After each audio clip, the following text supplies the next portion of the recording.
A phone buzzes in the dark. A sickly blue light casts across your ceiling. And just like that, another hour of your potential vanishes. You're staring into the void. You tell yourself you're just tired. You tell yourself you're just waiting for the exact right moment to begin. But beneath those carefully constructed, completely hollow excuses lies a much sharper, terrifying truth. You don't actually believe you can win. You're actively choosing failure through hesitation rather than risking failure through effort. What if every single time you click away from a task, close a document, or whisper the word tomorrow, you are quietly casting a vote for your own irrelevance? This daily paralysis is not just some frustrating passing phase. It is a systematic dismantling of your entire future, engineered entirely by fear. You're running from a battle you have already convinced yourself you're going to lose before you even draw a weapon. The cost of this inaction is terminal. It silently bankrupts your potential while you sit there pretending everything is absolutely fine. The American Psychological Association reveals a truly chilling reality about human behavior. Chronic procrastination is rarely a simple failure of time management or a lack of discipline. It's a deeply ingrained, highly defensive psychological mechanism. You aren't lazy, you are terrified.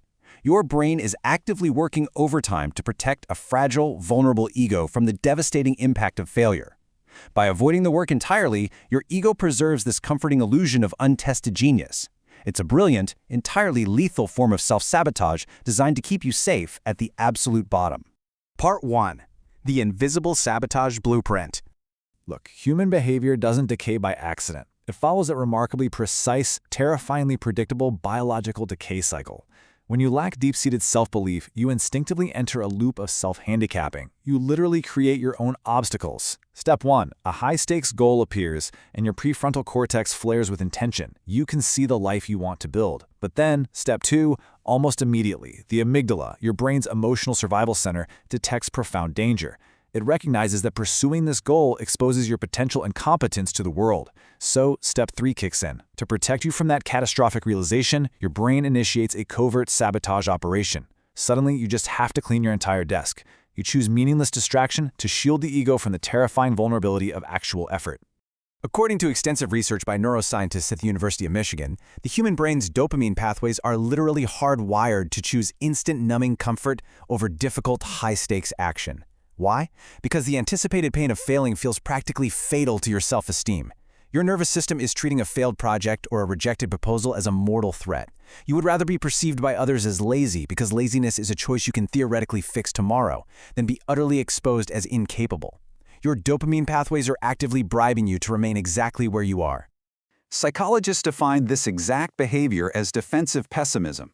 By lowering your expectations and artificially delaying action, you desperately try to cushion the blow of anticipated failure. But in doing so, you guarantee the very outcome you claim to fear most. You fail by default. Millions of bright, deeply capable individuals spend hours managing their anxiety about the work instead of doing the actual work. They build elaborate, towering mental castles of what they could achieve in theory, while their physical, day-to-day reality remains completely barren. You defeat yourself before the opponent even steps onto the field, dying 1,000 deaths in your mind while achieving absolutely nothing in the real world. Part 2. Executing the Strategic Override. If you actually want to break out of this psychological prison, you have to stop negotiating with your fears entirely. You must adopt the merciless framework of the grand strategist. This requires a complete, uncompromising override of your current mental operating system. Don't let the comforting lie of laziness pass your lips for another second. Behavioral research painstakingly tracked by Dr. Timothy Pitchell at Carleton University demonstrates conclusively that procrastination spikes precisely and predictably when tasks force individuals out of their psychological comfort zones. It drags them face to face with their deepest self-doubt. Your delays are not harmless little breaks. They are glaring white flags of internal surrender. Just look at how this plays out. The amateur tries to smash through every wall with sheer willpower and emotional aggression, reacting blindly to daily friction. The result of that brute force is inevitable burnout, exhaustion, and default failure. But the grand strategist? They operate on a fundamentally different frequency, one of icy clarity. They use surgical precision, ruthless filtering, and calculated action. They don't rely on motivation, because motivation is a fleeting emotion for amateurs. Strategy, structural discipline, and indirect maneuvers must become your decisive competitive advantage. You engineer an environment where failure to execute becomes physically more painful than the work itself. These are your non-negotiable rules of engagement. First, you rise above the daily battlefield. Stop wasting heavy artillery on stray dogs, minor distractions, and pointless arguments. Second, declare unceasing war on internal weakness. Face your own excuses head-on with the cold, unfeeling detachment of a combat veteran. Third, actively welcome brutal challenges. Seek out the exact projects that make your palms sweat and your stomach drop. Comfort keeps your mind flabby. Harsh reality makes you formidable. And fourth, win through intelligence, not raw emotion. Cultivate a quiet, deadly focus that simply outlasts everyone else's erratic, panicked energy. Part 3. Chain of Absolute Consequence. Left unchecked, this psychological retreat triggers a violent, terrifying descent through a completely predictable mathematical chain of consequence. At 6 months, you face internal erosion. You continually break the promises you make to yourself, and the foundation of your self-belief shatters into dust. At 3 years, behavioral decay sets in. Your capacity to handle cognitive load shrinks permanently. You fold instantly at the absolute first sign of friction. And at 10 years, total irrelevance. You look up and realize the gap between who you desperately wanted to be and the hollow, shivering creature you have actually become is now a permanent, unbridgeable chasm. You can lie to your colleagues, you can lie to your family, and you can lie to the world, but you cannot permanently lie to yourself. Your subconscious mind keeps a meticulous, uncorrupted ledger. Every single time you cowered in the face of difficulty, it wrote it down in red ink. As that ledger fills up with hundreds of tiny surrenders, your internal monologue transforms into a bitter, contemptuous critic. Your subconscious actively weaponizes your compromised promises into aggressive self-contempt. The ultimate punishment for chronic avoidance is waking up one day utterly disgusted by your own reflection, knowing you chose comfort over greatness. Part 4. Terminal Cost of Inaction.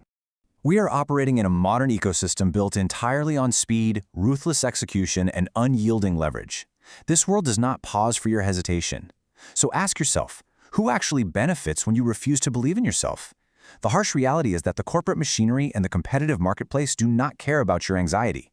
They don't pause to coddle you. They simply chew up your hesitation and spit you out as corporate cannon fodder. While you sit alone in the dark, paralyzed by the fear of looking foolish, other individuals, often with half your talent, are stepping into the arena, absorbing the failures, compounding their skills, and actively stealing your future. The most vulnerable targets in this brutal ecosystem aren't the unintelligent. They are the highly intelligent, hyper-aware individuals who possess infinite potential on paper but absolute zero operational discipline in reality. They are fatally trapped in the analysis paralysis loop. You read every book, save every single motivational quote, and you plan endlessly, mistaking the pleasant sensation of mental motion for actual measurable progress. You are incredibly wealthy in ideas, but completely bankrupt in execution. You're a genius in the planning phase and a ghost on the battlefield. You cannot negotiate with your doubts. You cannot talk yourself into courage with positive thinking or soft affirmations. You cannot negotiate with weakness. You have to crush it entirely. You have to starve it of validation and overwhelm it with immediate, brutal, unyielding action. Your time on this earth is running out with mathematical precision. Every delayed project, every skipped workout, every silenced ambition is a silent witness against your rapidly shrinking window of opportunity. Action is literally the only metric that reality recognizes. Part 5. The 3 Diverging Fates. Look down the dark, converging corridors of your immediate future. None of these paths will wait for your permission, your readiness, or your comfort. Path 1 is absolute comfort. You maintain your daily routines of avoidance. On this path, power slips completely out of your hands, and you spend your later years drowning in bitter regrets, watching others live the life you claimed you were going to build. Path 2 is total structural disruption. You declare unceasing, merciless war on your chronic self-doubt. You actively lean into high-stakes pressure to forge an iron discipline that operates completely independent of your fleeting moods and your transient fears. And then there's Path 3, the absolute weaponization of intelligence. This is where you stop relying on clumsy emotional aggression. You elevate your vision to the grand campaign. You turn your own limitations and your opponent's raw momentum directly against them with razor-sharp analytical execution.